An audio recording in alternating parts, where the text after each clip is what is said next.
Olá, amigos. Estamos mais uma vez aqui, juntos, para o nosso estudo em grupo, do livro Nosso Lar. Temos hoje o capítulo 20, Noções de Lar. Desejando colher valores educativos que fluíam naturalmente da palestra da senhora Laura, perguntei curioso: desempenhando tantos deveres, a senhora ainda tem atribuições fora de casa?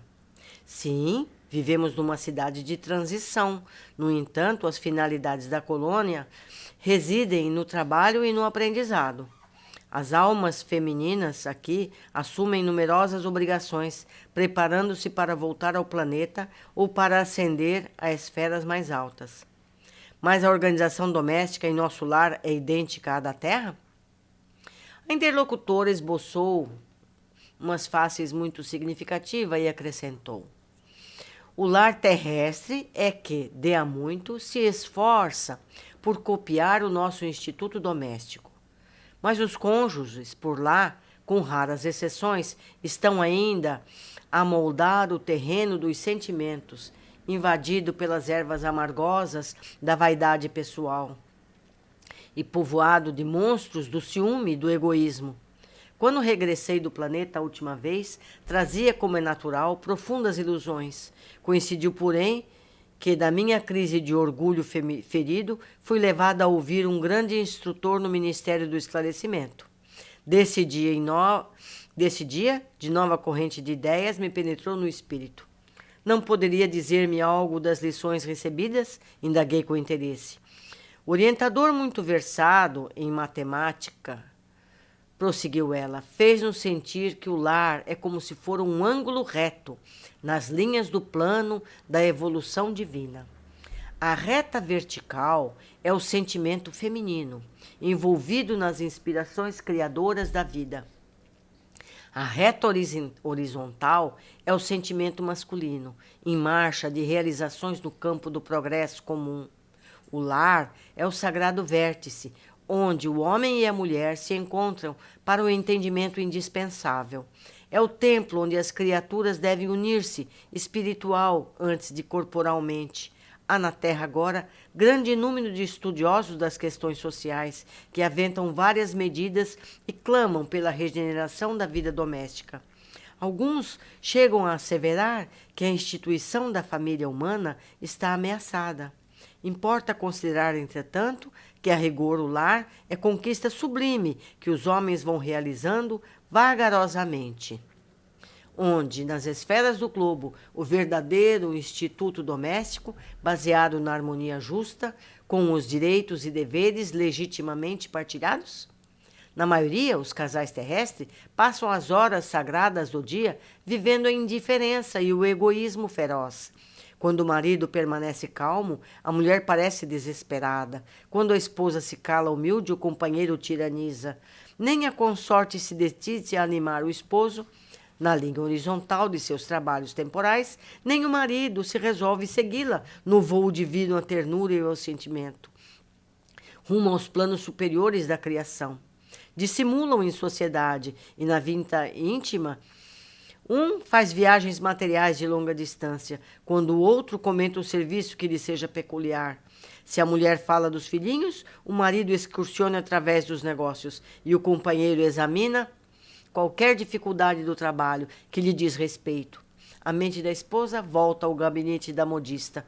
É claro que, em tais circunstâncias, o ângulo divino não está devidamente traçado.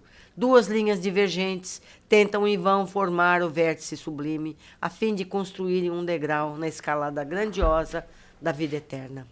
Esses conceitos calavam-me fundo e, sumamente impressionado, observei.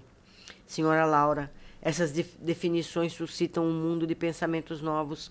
Ah, se conhecêssemos tudo isso lá na Terra! Questão de experiência, meu amigo, replicou a nobre matrona. O homem e a mulher aprenderão do sofrimento e na luta. Por enquanto, raros conhecem que o lar é instituição essencialmente divina e que deve viver dentro de suas portas com todo o coração e com toda a alma. Enquanto as criaturas vulgares atravessam a florida região do noivado, procuram se mobilizando os máximos recursos do espírito. E daí, ao dizer-se que todos os seres são belos quando estão verdadeiramente o amando.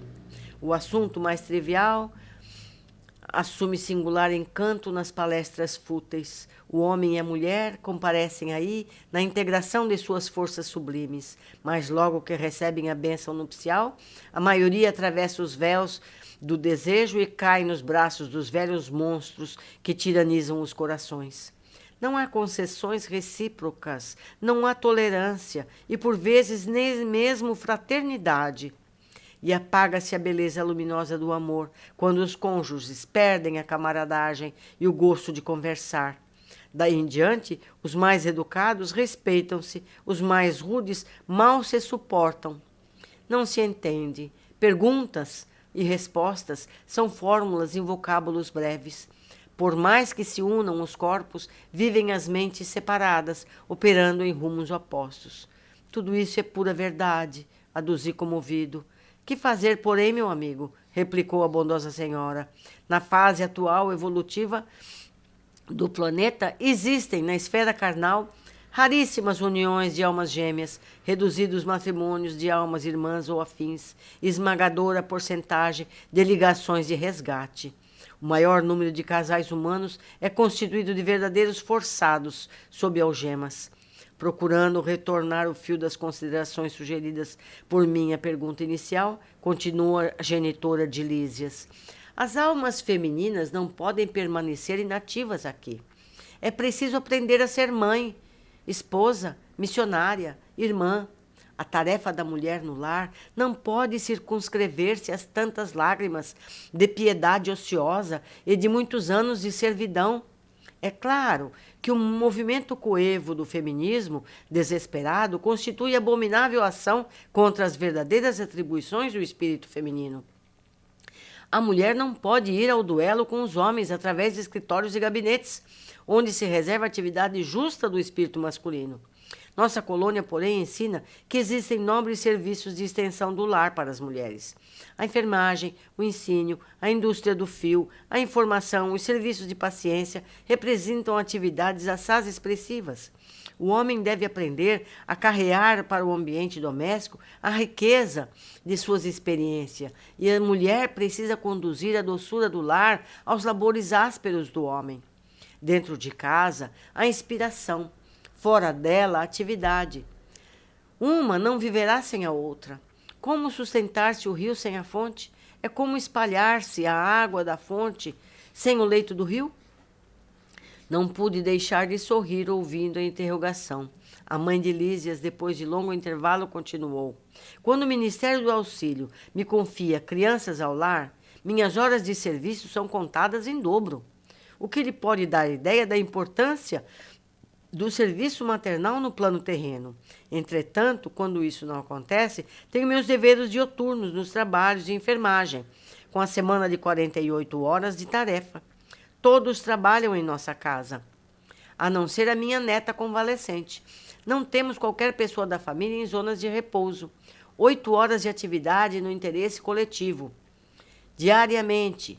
É programa fácil a todos. Sentir-me-ia envergonhada se não executasse também. Interrompeu-se a interlocutora por alguns momentos, quando me perdia em vastas considerações. Vejam só, meus amigos, quantas lições. Vamos ver essas observações de hoje. Primeiro, é uma cidade de transição. Ninguém vai para o nosso lar para ficar lá indefinidamente. Vai para aprender, acertar-se e seguir em frente, seja para as zonas mais altas, seja voltando à terra. Ou seja, a cidade espiritual é abrigo temporário para os que estão no perispírito em preparação, seja para voltar a encarnar ou para seguir para locais mais elevados e com tarefas mais específicas. No período de permanência, as pessoas se ocupam com atividades de manutenção e auxílio. Estudam o que for necessário ao aprimoramento. Segunda observação, as estruturas sociais também são mais aprimoradas no plano espiritual, como tudo por lá. As tecnologias, já sabemos, são sempre mais avançadas. Nós que vamos copiando os progressos do mundo espiritual. Terceira observação, os relacionamentos conjugais. A descrição que Laura faz é mesmo o que vemos na maioria dos relacionamentos. Enquanto as pessoas não têm um vínculo formal, ou seja, enquanto é fácil desistir um do outro, as pessoas se mantêm observando os interesses um do outro, partilham as atividades, os interesses. Mas logo que um contrato civil é estabelecido, as tendências individuais passam a prevalecer. Os interesses individuais começam a falar mais alto, e a relação, que antes era de empatia, um querendo agradar o outro, começa a se transformar em egoísmo. Os interesses pessoais começam a ser mais importantes que o bem-estar do casal ou familiar, e a relação começa a se desgastar. Precisamos entender que o lar, a família, é onde aprendemos a ser solidários, cooperativos, pois se não somos capazes de ser fraternos entre as pessoas que dizemos amar, que convivem sob o mesmo teto, como poderíamos ser para os outros estranhos? Todos conhecemos pessoas que nos parecem exemplos de fraternidade e solidariedade, mas dentro de casa são tiranos egoístas. E nós, como estamos nos comportando com nossos familiares? Vale observar que a responsabilidade da manutenção de uma relação familiar saudável é de todos. Se uns abusam da prepotência, o outro aceita esse abuso por interesses também egoístas. Para que o casamento dure, aceita a prepotência do outro, quando o certo seria, desde o início, buscar que o relacionamento seja o mesmo de antes.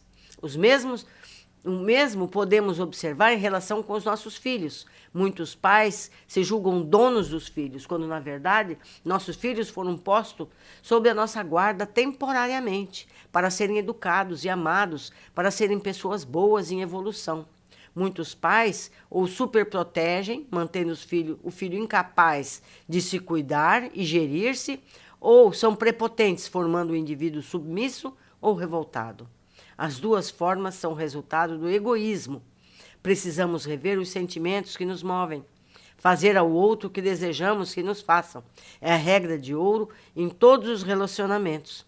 O trabalho, todos devemos ter observações, seja no lar ou fora dele. Laura cita 48 horas de trabalho semanal.